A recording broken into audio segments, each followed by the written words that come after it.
Dale. Saludos, maestro. Nosotros somos el grupo número 2. Vamos a hacer un resumen del audiovisual inductivo para torres de telecomunicaciones. Los integrantes del grupo son Griffin Agramonte y Wandy Figueredo.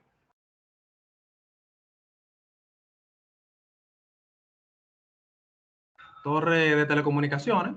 Las torres o mártires de telecomunicaciones son estructuras artificiales diseñadas para soportar la antena para labores de radiodifusión y telecomunicación.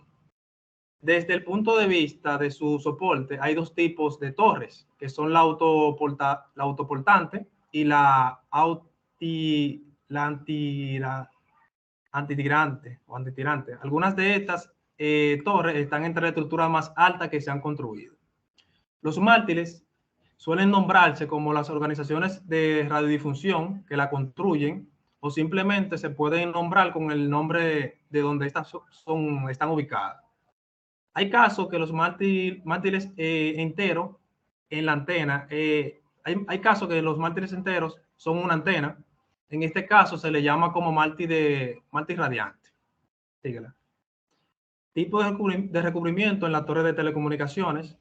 Tenemos el galvanizado, que el galvanizado viene siendo un proceso que consiste en recubrir el acero y el hierro con una capa de zinc, que esto lo protege para las corrosiones de la atmósfera. También decimos que el galvanizado es un procedimiento tan versátil que permite proteger piezas de distintos tamaños y formas. Dale.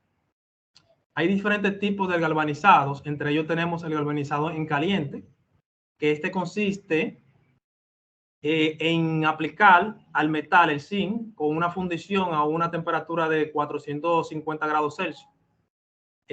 Supera casi la mitad del consumo del zinc a nivel global. La inmersión provoca una reacción por la que se conforman varias capas externas sobre el material, dándole fortaleza al material y conteniendo, cada vez que se acerca a la superficie de la Tierra. El galvanizado en caliente lleva más de 150 años practicándose y es uno de los métodos más confiables a la hora de galvanizar un material. Galvanización en frío. Esta consiste en aplicarle el zinc al metal en forma, con una pistola, una brocha, un rodillo. Es un resultado menos duradero que el galvanizado en caliente. Para lograr una resistencia similar o algo cercano, se necesita que el zinc tenga un 92% de pureza. Sigue. Tenemos también el galvanizado electrolítico, que es el proceso por el que se depositan las capas de zinc sobre el metal usando una corriente continua, controlada. Para ello se necesita una fuente de alimentación, como es un transformador, una solución de sales metálicas, electrolítico, ánodos o placas de metal muy puros de zinc, níquel o cobre. También tenemos otro tipo de galvanizado, que es el de láminas. Este se usa para obtener una lámina encanalada, galvanizada, aplicando un galvanizado en caliente a la misma lámina de acero. Dale ahí, Turi.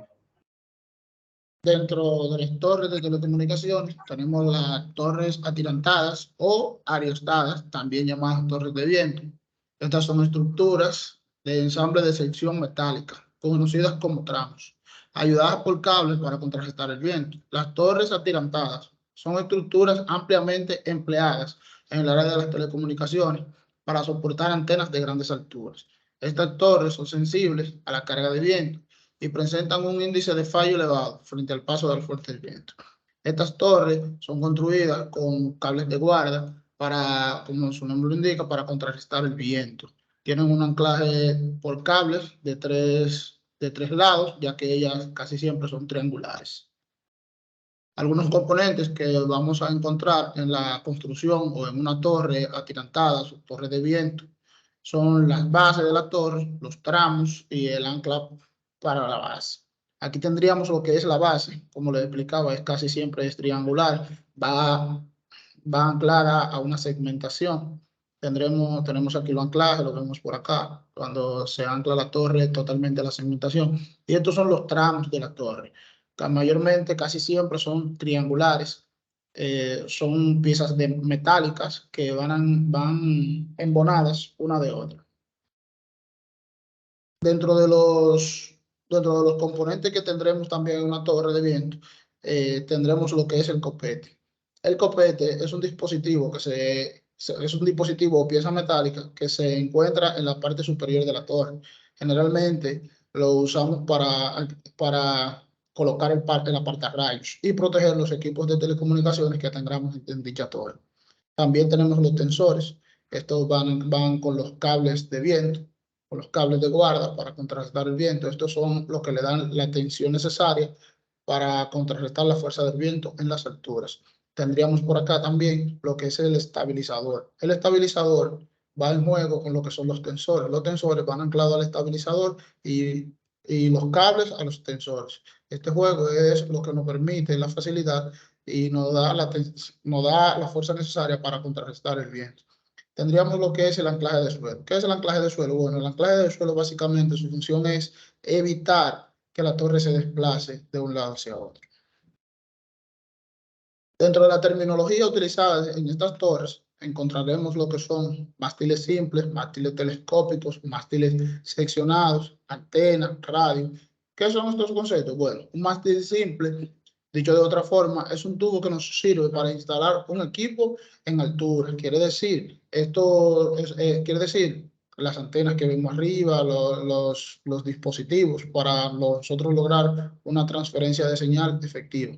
Un mástil telescópico es un tubo dentro de otro tubo más grande con algunos sujetadores, es decir, soporta un equipo con mayor peso. Mástiles seccionados es un tubo unido a otro tubo de igual diámetro por un niple, una base, etc. El tubo no entra dentro del otro. O sea, es como si cuando estamos construyendo un circuito en MT, sería como coupling, más o menos sería la idea. Antenas, dispositivo que se utiliza para emitir y recibir ondas radioeléctricas o señales. Ya eso es un término ya conocido entre nosotros. La radio creo que también. Otros términos que encontraremos a la hora de hablar de este tipo de antenas serían los herrajes de sucesión, que es un elemento que se utiliza para sujetar un elemento a otro.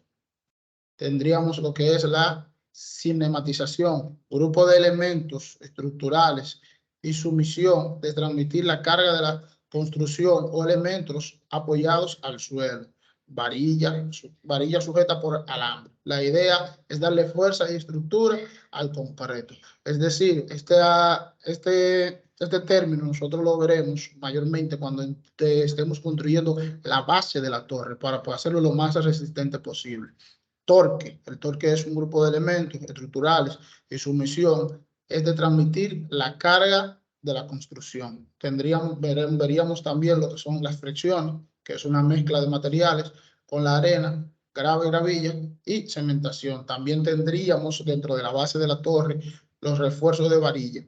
Muchos le llaman jaula y está armada con elementos apoyados al suelo. En conclusión, al analizar y resumir este video, vimos cuáles son los componentes y de qué manera y qué necesitamos para construir una torre de viento. Resaltar que estas torres son mayormente a una altura determinada, ya que a baja altura no son necesarias porque tendríamos otro tipo de torres, como torres atarantadas. Esta fue nuestra participación. Esperamos que les haya gustado y que al finalizar este video puedan comprender o puedan haber comprendido lo que son las torres de viento. Muchas gracias.